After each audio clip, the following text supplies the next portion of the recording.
پھر کہتے ہیں شوگر کیوں ہوتی ہے، لسی کی جگہ پیپسی نے لے لی، دودھ کی جگہ چینی سے بھرپور جوس کا ڈبہ آ گیا جسے مائیں فیڈر میں ڈال کر بھی شیرخواروں کو دینے لگی ہیں۔ باسی روٹی کے مکھن لگے رول یعنی گگو کی جگہ چکن رول آ گیا ہے۔ تازے ٹماٹر اور مرچ کی چٹنی کی جگہ کیمیکل سے محفوظ کی گئی کیچپ اور چلی ساس آ گئی ہے۔ سلاد پر لیموں کی جگہ سنتھیٹک سرکہ آ گیا ہے۔ میووں کشمش سے بھرپور پنجیریوں، السی کی پنیوں، تل کے لڈوؤں کی جگہ کیک پیسٹریوں اور میدے کے کیک رسوں نے لے لی ہے۔ جب سے وائی بادی یورک ایسڈ بن گیا اور اجوائن سونڈ ادرک کی جگہ زائلورک گولی آ گئی ہے۔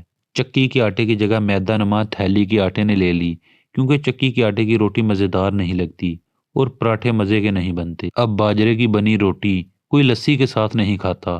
اب گھروں میں سب سے اہم اور مشکل سوال یہی ہے کہ آج کیا پکائیں جسے سب ناک منہ چڑھائے بغیر کھا لیں۔ اب کسان اپنا گنا فیکٹری کو بیچ کر یا گڑ بنا کر سیل کرنے کے بعد خود شہر سے چینی خریدنے آتا ہے۔ کبھی کبھار اسپیشل ڈش کے طور پر پکنے والے چاول اب روزانہ کے ناشتے کا حصہ بن چکے ہیں۔ اب فروٹ سے زیادہ ڈبے کا فروٹ جوس پیا جاتا ہے۔ اب بچوں کو لنچ میں روٹی کی بجائے نوڈلز اور جام، بریڈ اور سینڈوچ دینا عام ہو گیا ہے۔ اب کوئی مشقت والا کام کر کے تھکن سے چور ہونے پر گرم دودھ میں انڈے پھینٹ کر نہیں پیتا، بلکہ چائے کے ساتھ بروفن کی گولی کھائی جاتی ہے۔ ماؤں کے پلو سے لپٹ لپٹ کر بھوک لگنے کی دہائیاں دینے والے بچوں کو اب مائیں زبردستی کھانا کھلاتی ہیں۔ پہلے دوائی کھانا مشکل لگتا تھا، اب 1000 روپے والی گولی خریدنا بھی مشکل نہیں لگتا، بلکہ 1000 قدم چلنا زیادہ مشکل لگتا ہے۔